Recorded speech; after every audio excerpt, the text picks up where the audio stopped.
गोपियों के साथ रास प्रारंभ किया। जैसे ही रास हो रहा था, भगवान गोपियों की सेवा में लग गए। किसी गोपी को अगर गर्मी लग रही है तो भगवान अपने पीतांबर से उनको हवा कर रहे हैं। किसी गोपी को प्यास लग रही है, भगवान यमुना जी से जल ला करके गोपियों को पिला रहे हैं। जैसे ही भगवान उनकी सेवा में लगे हैं, गोपियों के मन में अहंकार आ गया कि स्वयं भगवान हमारी सेवा में लगे हुए हैं। और जैसे ही भगवान को ये ज्ञात हुआ कि गोपियों के मन में अहंकार हो गया है, भगवान वहां से अंतर्धान हो गए। भगवान वहां से अंतर्धान हुए तो सभी गोपियां व्याकुल हो गई और भगवान के विरह में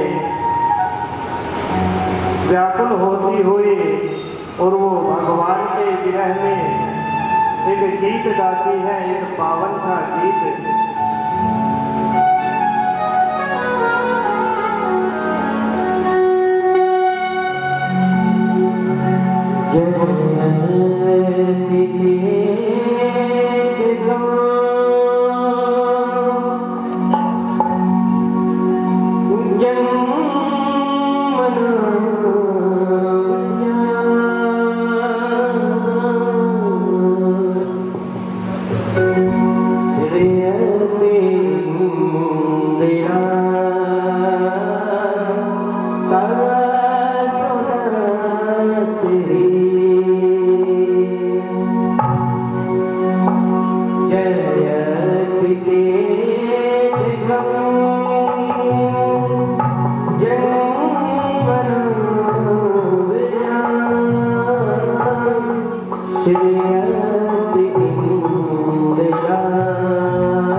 गोपियां भगवान के विरह में एक गीत गाती हैं। और ये भागवत का तीसरा गीत है जो भगवान के विरह में गोपियां गा रही हैं। अब वो गोपियाँ भगवान को खोजती हुई जा रही है। कभी वृक्षों से पूछ रही है, कभी लताओं से पूछ रही है कि हमारे कन्हैया कहाँ गए, क्या आपने देखा है?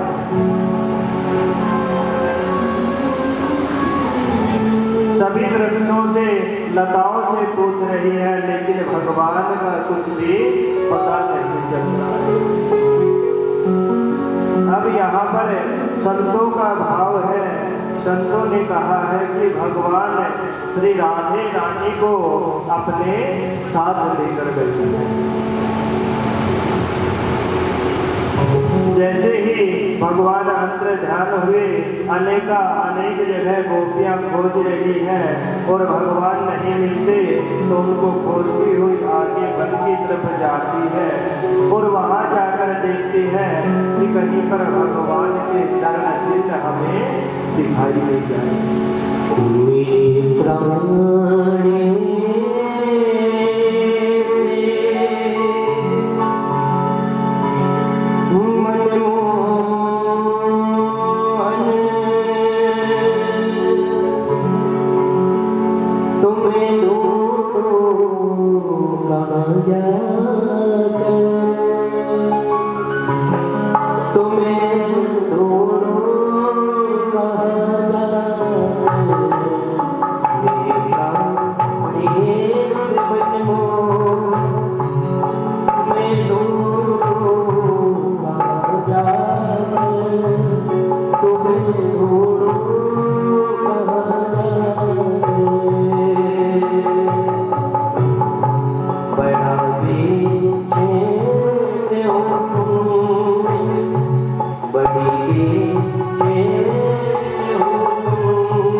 का कुछ पता नहीं चलता।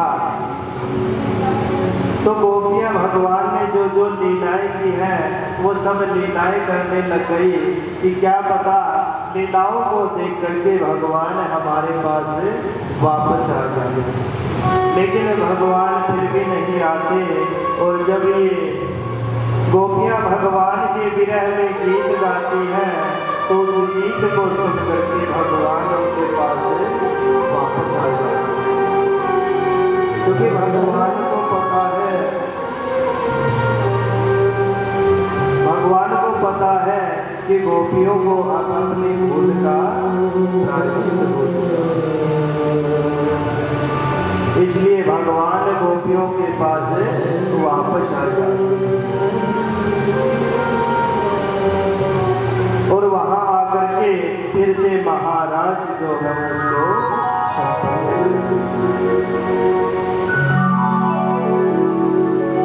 जैसे ही महाराज होता है तो माता पार्वती भी वहां रास में आने के लिए तैयार होती हैं।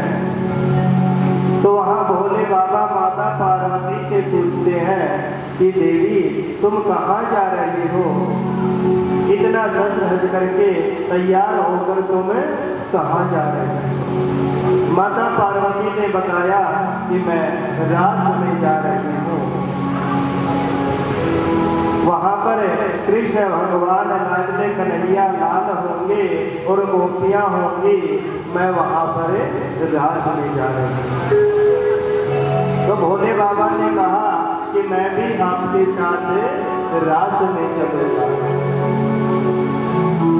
माता पार्वती ने कहा कि वहां उस रास में पुरुष कोई भी नहीं जा सकता, केवल कृष्ण कन्हैया लाल होंगे और सभी वहां पर स्त्रियां होंगी।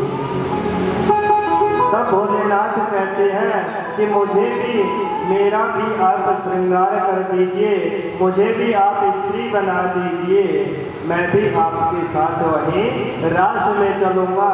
और उस कृष्ण कन्हैया लाल को भगवान को पता भी नहीं चलेगा कि मैं स्त्री बन करके आया हूँ, कोई पुरुष। अब भगवान स्त्री का वेश धारण करके और सुंदर श्रृंगार करके वहां पर रास।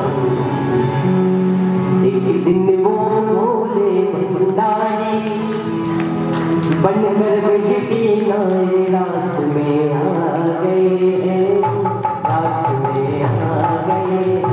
ओ भोले भंडारी बनकर ब्रज के नारे रास में आ गए हैं, रास में आ गए हैं। ऐसे बैठे बैठे जाओगे क्या रास्ते सभी? जिस प्रकार भोले बाबा को इतना उत्साह हो गया रास में जाने के लिए, उतना उत्साह तो आप सभी बनाइए। तो सभी खड़े हो जाइए और भोले बाबा के साथ कृष्ण कन्हैया लाल के साथ सभी रास में चलिए। जय हो।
साथ में, मोहन के सिवा कोई पुरुष न जाए उससे लाख में, उससे लाख में, मोहन के सिवा कोई पुरुष न जाए उस रास में, उस रास में। सिकड़ी की ब्रज की नारी, सिकड़ी के ब्रज की नारी, मानो बात हमारी रास में आ गई है, रास में आ गई है।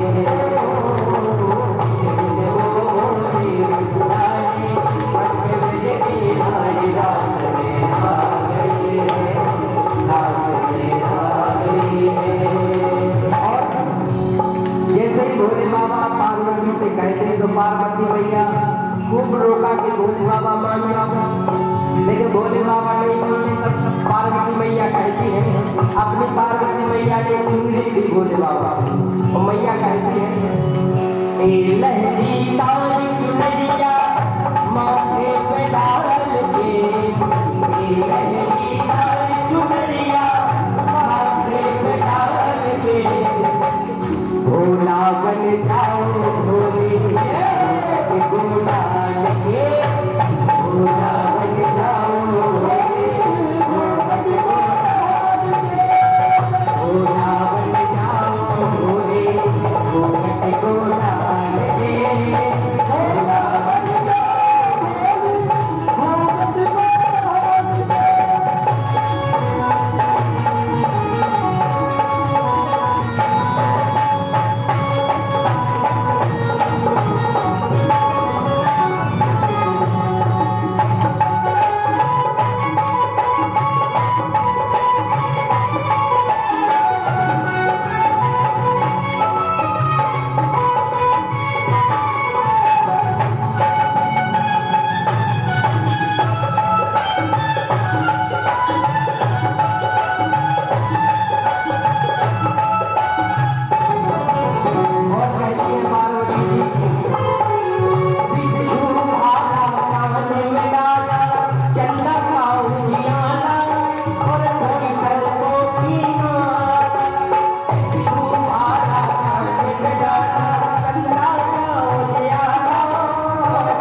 कमरे में संभाल के, इन सब को रख दो भोले कमरे में संभाल के, भोला बन जाओ भोले घूंघट को डाल के, भोला बन जाओ भोले घूंघट को डाल के, वो भोले भंडारे बन बज के नारी रास में आ गए, रास में आ गए, रास में आ गए, रास में आ गए, रास में आ गए, रास में आ गए।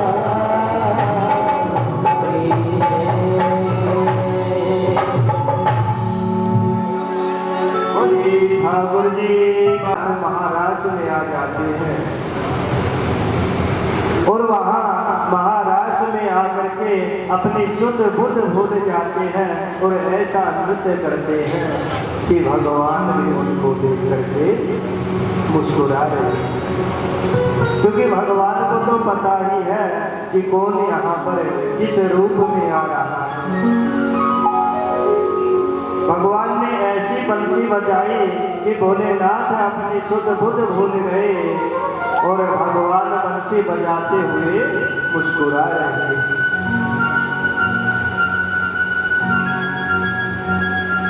अब भगवान ने ठाकुर जी महाराज ने भोलेनाथ से कहा कि आप इस रास में आने के लिए गोपेश्वर से गोपीश्वर बन गए,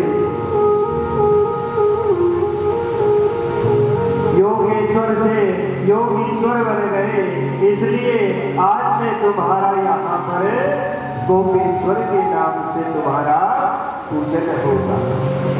आज भी वृंदावन में गोपेश्वर भगवान का पूजन होता है।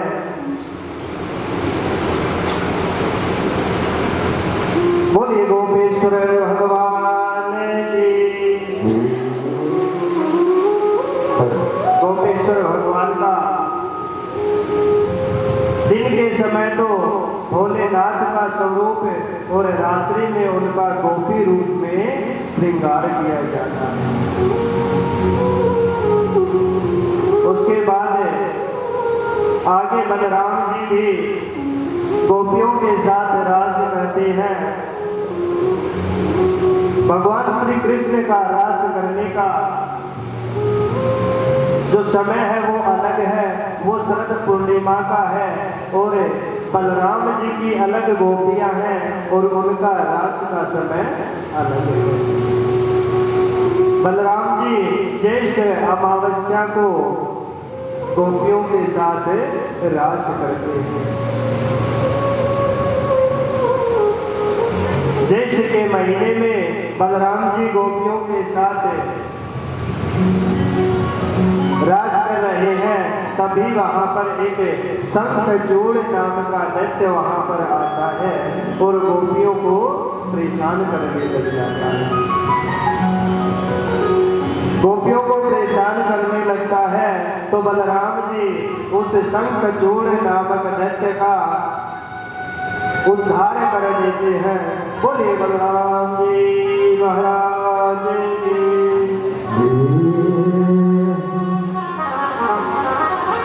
इस प्रकार बलराम जी भगवान का भी वहां पर रास होता है और उससे आगे इस प्रकार अनेक लीलाएं जो भगवान की चल रही होती हैं। तभी वहां पर नारद जी का आगमन होता है। नारद जी कंस के पास आते हैं।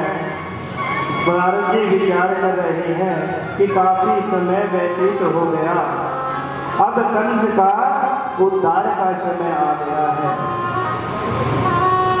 अब भगवान 11 वर्ष के हो गए हैं। नारद जी कंस के पास आए और बताया कि आपका जो काल है वो अब इस समय में नंद बाबा के यहाँ पर श्री कृष्ण के रूप में जो पुत्र उत्पन्न हुआ है वही आपका काल है और वो अभी ब्रज में है और 11 वर्ष के हो चुके हैं। जैसे ही कंस को पता चलता है तो वो श्री कृष्ण भगवान को बुलाने के लिए निमंत्रण भेज देते हैं।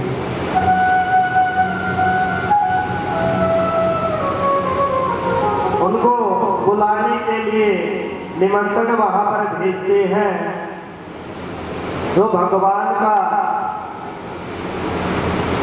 बुलावा लेकर के अक्रूर जी आते हैं और आकर के भगवान से सारी बातें बताते हैं।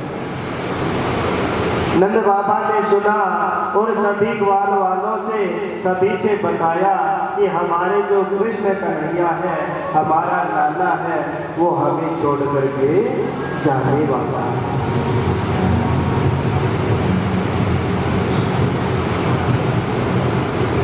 जैसे ही सभी ने सुना कि हमारा कृष्ण, हमारा लाला हमें छोड़कर जाने वाला है, तो सभी ने आकर के कहा कि तुमने तो हमसे कहा था कि हमें छोड़ करके नहीं जाओगे।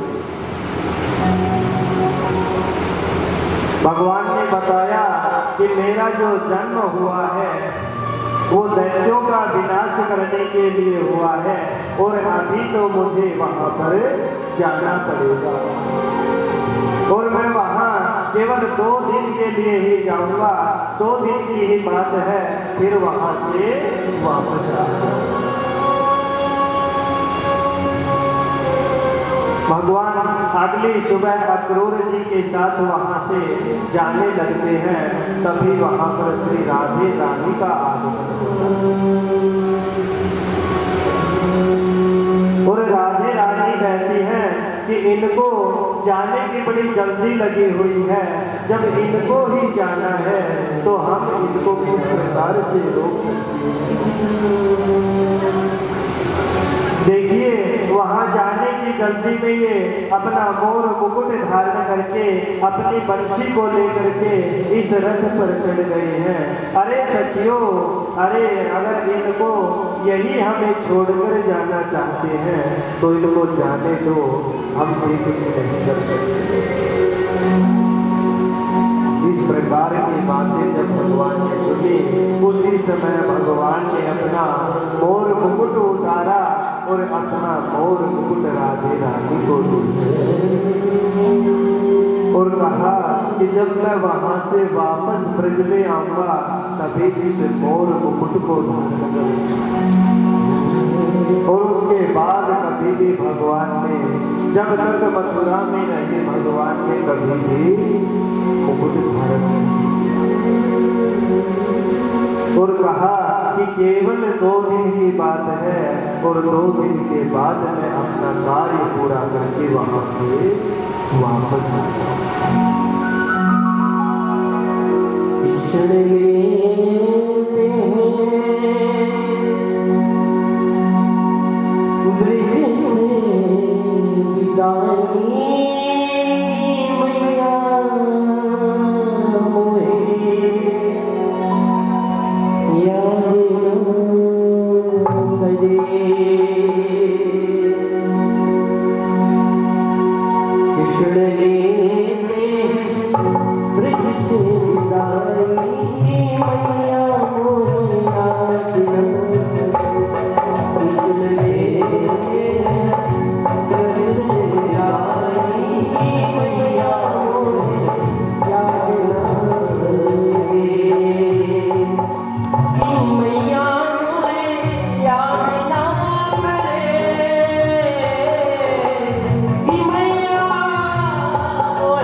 भगवान मथुरा में आते हैं, वहां कंस ने एक धनुष यज्ञ करवाया हुआ है। भगवान अपने सखाओं के साथ वहां पर जाते हैं। भगवान के सखा कहते हैं कि कन्हैया, हम तो यहाँ हमारा भेष ऐसा है कि जिस अवस्था में वहां पर थे उसी अवस्था में तुम्हारे पीछे पीछे आ गए हैं। तुम किसी से कहकर तुम हमारे साथ चलकर हमारे लिए अच्छे अच्छे वस्त्रों का, फूल मालाओं का इत्यादि का प्रबंध करवा दीजिए। भगवान सखाओं को अपने साथ लेकर के जाते हैं, उनको सुंदर वस्त्र दिलवाते हैं, आभूषण दिलवाते हैं। वहां पर एक सुदामा नाम का माली था। भगवान उस मालिक के पास जाते हैं और सुदामा नाम का माली, यहाँ पर सुदामा नाम केवल इसे माली का ही किया गया है। भगवान के एक मित्र भी है सुदामा, लेकिन श्रीमद् भागवत पुराण में उनका नाम नहीं दिया गया। हमारे कल की कथा में उनका प्रसंग आएगा, तब उसके बारे में बताएंगे। लेकिन आज यहाँ पर सुदामा नाम जो दिया गया है वो सुदामा इस माली का नाम है। सुदामा माली के पास गए, भगवान ने सुदामा माली पर कृपा की। आगे जाकर जो दर्जी होते हैं उनसे भगवान ने अपने सखाओं के वस्त्र ठीक करवाए, तो उनको वरदान दिया कि तुम कभी भी भूखे नहीं रहोगे। दर्जी का कार्य जो भी करते हैं वो कभी भूखे नहीं रहेंगे, यानी कि उनके पास कभी लक्ष्मी की कमी नहीं रहेगी। उसके बाद अगले दिन भगवान कंस की यज्ञशाला में पहुंच जाते हैं। वहां जाकर यज्ञशाला में भगवान धनुष का खंडन करते हैं। जैसे ही भगवान वहां जाते हैं, धनुष उठाते हैं, चाप चढ़ाते हैं और जिस प्रकार मतवाला हाथी बीच से गन्ने को तोड़ता है, उसी प्रकार भगवान धनुष को बीच से तोड़ देते हैं। बोलिए कृष्ण कन्हैया लाल की।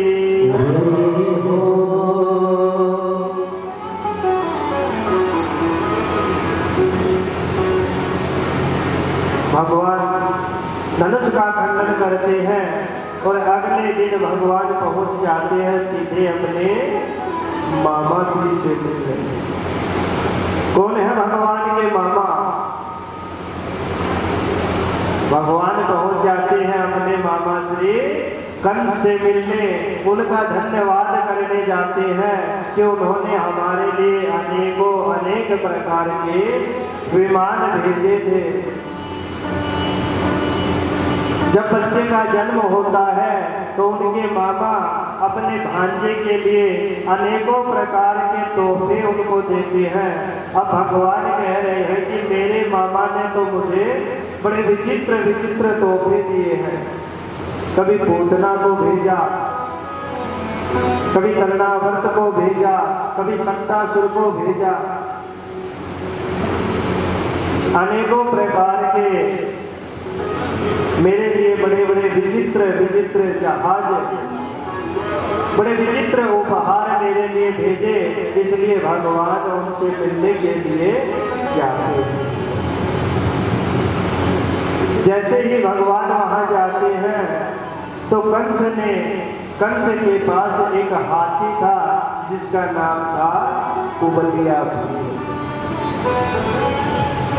जिसमें 10,000 हाथियों का बल था।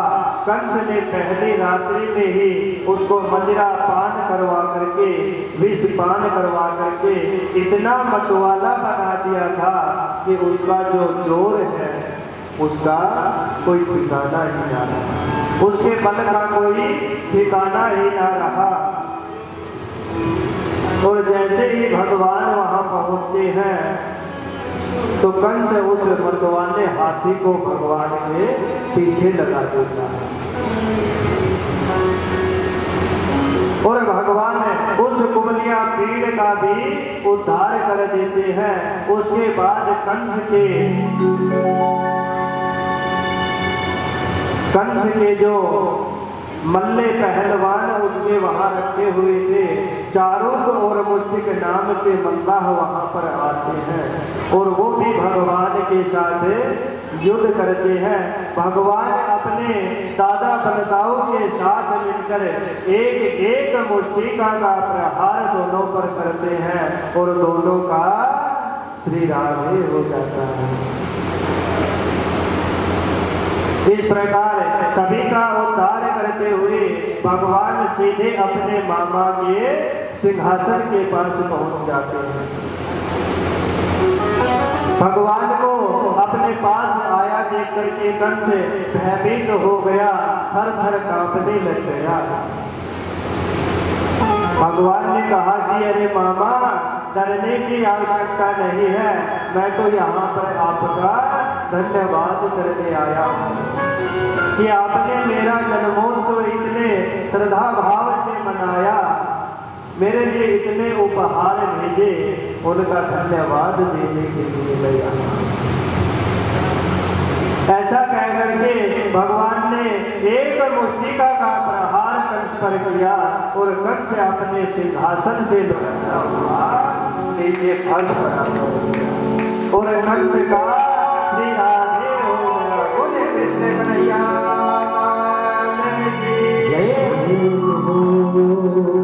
मथुरा गगरिया कमल के जय बोलो पाल के बोलो पाल के गगरिया कमल के जय बोलो पाल के जय बोलो जय बोलो जय बोलो जय बोलो जय बोलो मथुरा गगरिया कमल के जय बोलो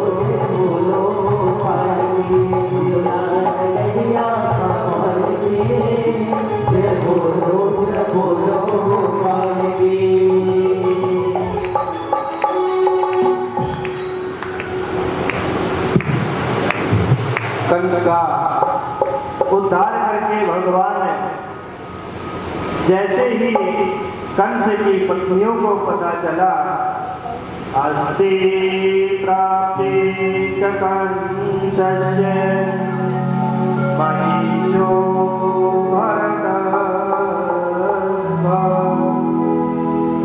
मरते भर्तरि दोकारणे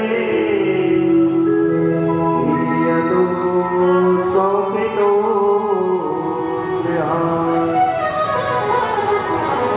कंस की दो पत्नियां हैं जिनका नाम है अस्ति और प्राप्ति।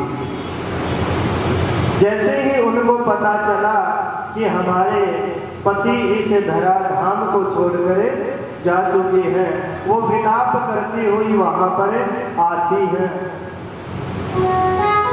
जैसे ही भगवान को पता चला कि हमारी मामी जी यहाँ पर आ रही हैं, तो भगवान उनसे ही पहले ही रोना शुरू करते हैं और कहने लगते हैं कि अरे मेरे मामा जी मुझे छोड़कर चले गए हैं।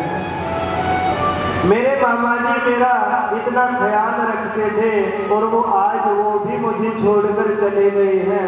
अब मैं यहाँ किसके सहारे रहूँगा? मुझे यहाँ अकेला छोड़ करके चले गए हैं। तो भगवान की मामियां अस्ति और प्राप्ति वहां आती हैं और आकर के कहती हैं कि तुम्ही ने तुम्हारे मामा का वध किया है। भगवान कहते हैं कि जब मैं यहाँ पर पहुंचा तो मेरे देखते ही देखते मामा अपने सिंहासन से खड़े हुए और खड़े होते ही सीधे जमीन पर गिर गए। मुझे तो पहले ही दुख ज्यादा हो रहा है कि मेरे मामा जी मुझे छोड़कर चले गए हैं और आप कह रही हैं कि मैंने ही इनका वध किया है। उसके बाद भगवान की दोनों मामियां अपने पिता के घर चली जाती हैं। अपने पिता जरासंध के पास जाती हैं और उनके दामाद यानी कि कंस का मृत्यु की बात उनको बताती है और कहती हैं कि उनके भांजे कृष्ण कन्हैया ने हमारे पति का वध कर दिया। अब जरासंध अपने दामाद की मृत्यु का बदला लेने के लिए वहां पर अपनी सेना को लेकर के आता है। जरासंध 17 बार भगवान पर आक्रमण करता है और हर बार जरासंध 23 अक्षौणी सेना को लेकर के आता है। जब पहली बार जरासंध अपनी सेना को लेकर के युद्ध के लिए आ रहा था तो भगवान ने बलदाऊ दादा से कहा, बलराम जी से कहा कि केवल सेना को परास्त करना है, जरासंध को कुछ नहीं कहना। भगवान ने ऐसा इसलिए कहा कि पहली बार में ही यदि जरासंध का वध कर दिया तो जरासंध के पीछे की जो असुरी सेना बची हुई है वो इस धराधाम पर विनाश कर देगी। इसलिए भगवान ने कहा कि दाऊ दादा केवल सेना को ही खत्म करना है। जरासंध दोबारा से युद्ध के लिए आएगा तो और सेना को लेकर आएगा, फिर से आएगा तो और सेना को लेकर के आएगा। जब 17वीं बार जरासंध अपनी सेना लेकर के आया तो वो ब्राह्मणों से बोल करके आया कि मैं युद्ध करने जा रहा हूँ, तुम मेरे लिए ऐसे मंत्रों का जाप करो कि मुझे विजय श्री प्राप्त हो और मैं भगवान के हाथों न मारा जाऊं। इस प्रकार जरासंध 17 बार वहां पर आक्रमण करता है, लेकिन भगवान हर बार उसकी सेना को परास्त कर देते और जरासंध को जीवित छोड़ देते। वहीं एक मुचुकुंद नाम का एक इक्ष्वाकु कुल में एक राजा हुआ जो कि एक बार देवासुर संग्राम हुआ था। उसमें उसने देवताओं की तरफ से युद्ध किया था। इक्ष्वाकु कुले जातो मानदात्रे तनयो मुचुकुंद इति ख्यातो ब्रह्मण्य सत्य शंकर।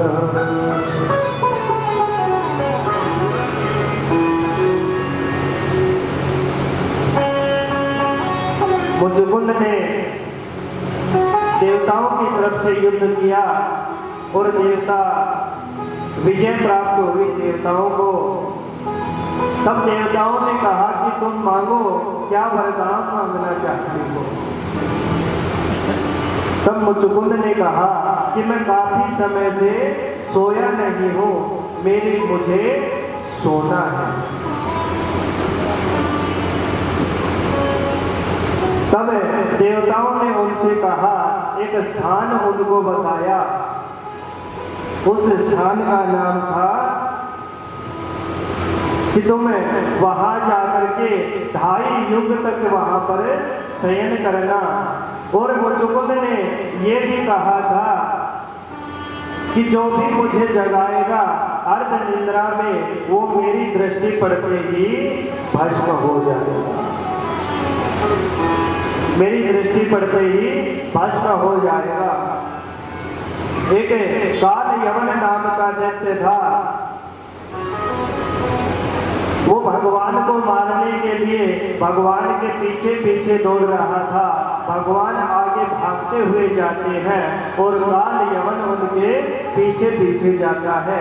और यहीं से भगवान का एक और नया नाम भी आता है, रणछोड़दास।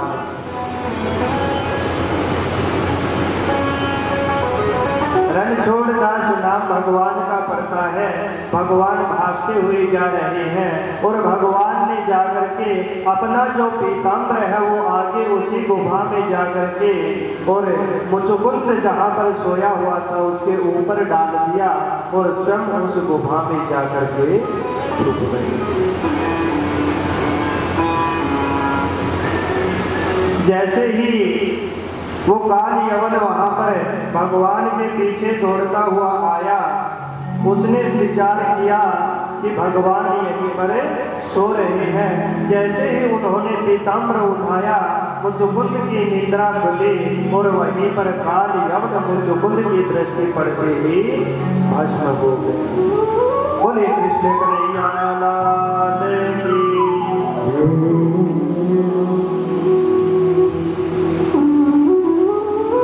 अब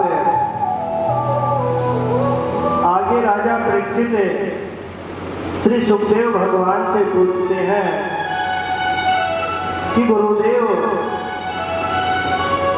मैंने सुना है कि भगवान श्री कृष्ण भीष्मक नंदिनी रुक्मिणी जी से आसुरी विवाह किया था, असुरों की भांति उनसे विवाह किया था। भगवान के विवाह का जो प्रसंग है वो आप हमें विस्तार से बताइए।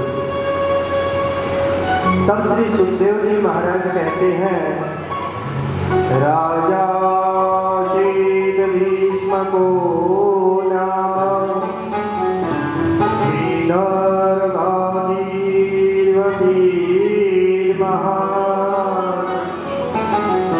तस्य पंचा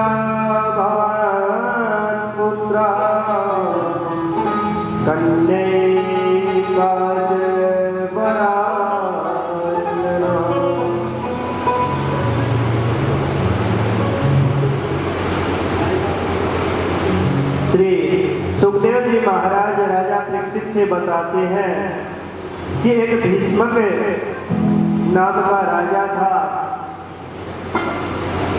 उसके 5 पुत्र हैं और एक कन्या है और उस कन्या का नाम रुक्मिणी है। मैं आपको उनके विवाह का प्रसंग जो है वो सुनाता हूँ। भीष्मक का एक पुत्र है जिसका नाम है रुक्मिणी, जो कि शिशुपाल का परम मित्र था। रुक्मिणी शिशुपाल के साथ अपनी बहन रुक्मिणी का विवाह करना चाहता था, लेकिन रुक्मिणी शिशुपाल से विवाह स्वयं नहीं करवाना चाहती, क्योंकि उनको पता था कि शिशुपाल में बहुत सारे अवगुण हैं। रुक्मिणी जी शिशुपाल को पसंद नहीं करती थी और रुक्मिणी जी ने भगवान के जो प्रसंग है, भगवान की लीलाएं हैं, उनका श्रवण कर रखा था, उनको सुन रखा था। इसलिए रुक्मिणी जी ने भगवान को पत्र लिखा, श्रुत्वा गुणान् भुवन् सुंदर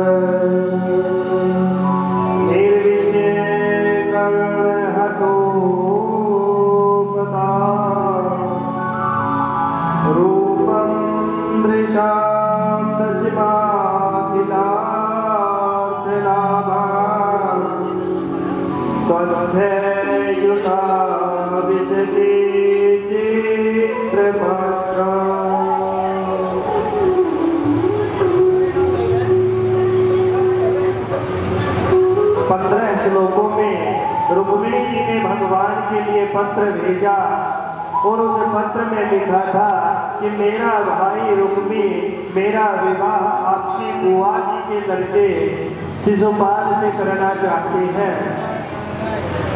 और भगवान मुझे ये विवाह स्वीकार नहीं है।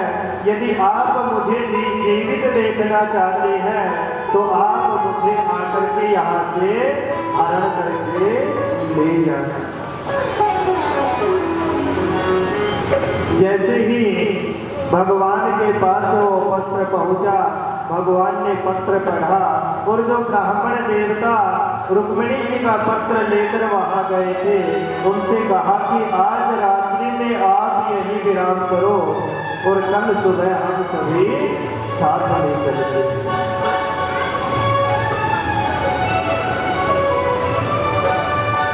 अभी थोड़ी देर में रुक्मिणी विवाह की लीला झांकी आप सभी के सामने होगी और अब हमारी आज की पावन सी कथा का अंतिम प्रसंग चल रहा है। इसी में पावन सी झांकी रुक्मिणी विवाह की होगी। जैसे ही पत्र भगवान को मिला, भगवान उस ब्राह्मण देवता को साथ लेकर के अगली सुबह वहां से निकल पड़ते। जैसे ही वहां से चलते हैं तो बलदाऊ दादा भगवान को मार्ग में मिल जाते हैं।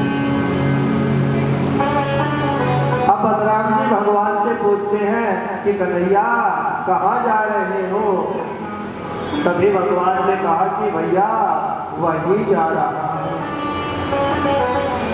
वहीं जा रहे हो। बलराम जी ने पूछा कि कन्हैया ये वहां तुम्हारा कहाँ पर है? तब भगवान ने कहा कि भैया आप समझ तो चुके हैं, मैं वहीं पर जा रहा हूँ। तभी बलराम जी ने कहा कि ठीक है तुम चलो, मैं पीछे से बारात लेकर के आ रहा हूँ। भगवान श्री कृष्ण वहीं कुंडलपुर में पहुंच जाते हैं और वहां की एक प्रथा है कि जिस कन्या का विवाह होने वाला होता है वो गौरी पूजन के लिए जाती है। जैसे ही रुक्मिणी जी गौरी पूजन के लिए जाती है, भगवान वहां पर उसी मंदिर के पास पहुंच जाते हैं और वो मंदिर गांव से बाहर था। जैसे ही रुक्मिणी मैया वहां पर पहुंचती है, गौरी का पूजन करती है और उनसे वर मांगती है कि हे मां गौरी, अगर मुझे पति रूप में मिले तो केवल और केवल श्री कृष्णचंद्र ही। यदि मेरे ना चाहते हुए भी मेरा विवाह अगर शिशुपाल से हुआ तो मैं अपने प्राणों को त्याग दूंगी। सुंदर सा भजन करके राधा रुक्मिणी की, रुक्मिणी और कृष्ण भगवान की झांकी हमारे पीछे आ रही है।